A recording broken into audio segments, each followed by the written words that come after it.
આજે આવી ગયા અમદાવાદ ને થઈ ગયું એવું કે આપણે વિચાર્યું જ નહોતું. તો શું કેમ મિત્રો મોજમાં ને સવારે ઉઠીને આપણે થઈ ગયા છીએ તૈયાર, કેમ કે આજે આપણે જવાનું તો અમદાવાદ એડમિશન માટે. તૈયાર થઈને આવી ગયા મહાદેવના મંદિરે દર્શન કરવા માટે, કરી લીધા દર્શન તો તમે પણ કરી લો. મહાદેવના મંદિરે દર્શન કરીને આવી ગયા મામાદેવના મંદિરે અને કરી લીધા દર્શન. દર્શન કરીને આપણે નીકળી ગયા હતા અમદાવાદ જવા માટે. ત્યાં ખબર પડી કે ગાડીમાં ગેસ જ નથી, તો આવી ગયા પેટ્રોલ પંપે ગેસ પુરાવવા માટે. ગેસ પુરાવીને આપણે નીકળી ગયા હતા અમદાવાદ જવા માટે. ત્યાં રસ્તામાં આવી ગયા રામસાબરી હોટલ, તો આપણે ઊભા રહી ગયા ચા પીવા માટે. પી લીધી ચા પીને નીકળી ગયા હતા અમદાવાદ જવા માટે ને ફાઇનલી પહોંચી ગયા કોલેજે અને થઈ ગયો હતો જમવાનો ટાઈમ, તો આપણે બેસી ગયા જમવા માટે.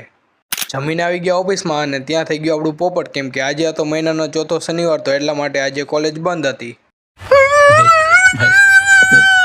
અને પછી આપણે નીકળી ગયા હતા બીજી કોલેજે જવા માટે. ફાઇનલી આવી ગયા કોલેજમાં અને કરી નાખ્યું ફોર્મ સબમિટ. અને કોલેજમાં ફોર્મ સબમિટ કરીને આપણે નીકળી ગયા ઘરે જવા માટે.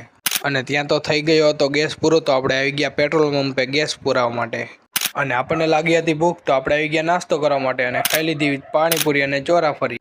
અને આજે તડકો બહુ હોવાથી આપણે પી લીધી સોડા અને નાસ્તો કરીને આપણે નીકળી ગયા હતા ઘરે જવા માટે. તો ફાઇનલી આવી ગયા સુરેન્દ્રનગર ને આજ તો વાતાવરણ પણ સારું હતું, તો વ્યૂ જોવાની કંઈક અલગ જ મજા આવી.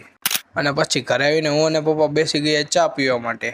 તો મિત્રો આજના વ્લોગ માટે આટલું કરી દેજો. વ્લોગ પસંદ આવ્યો તો લાઈક અને સબસ્ક્રાઈબ કરવાનું ના ભૂલતા. મળી કાલના વ્લોગમાં.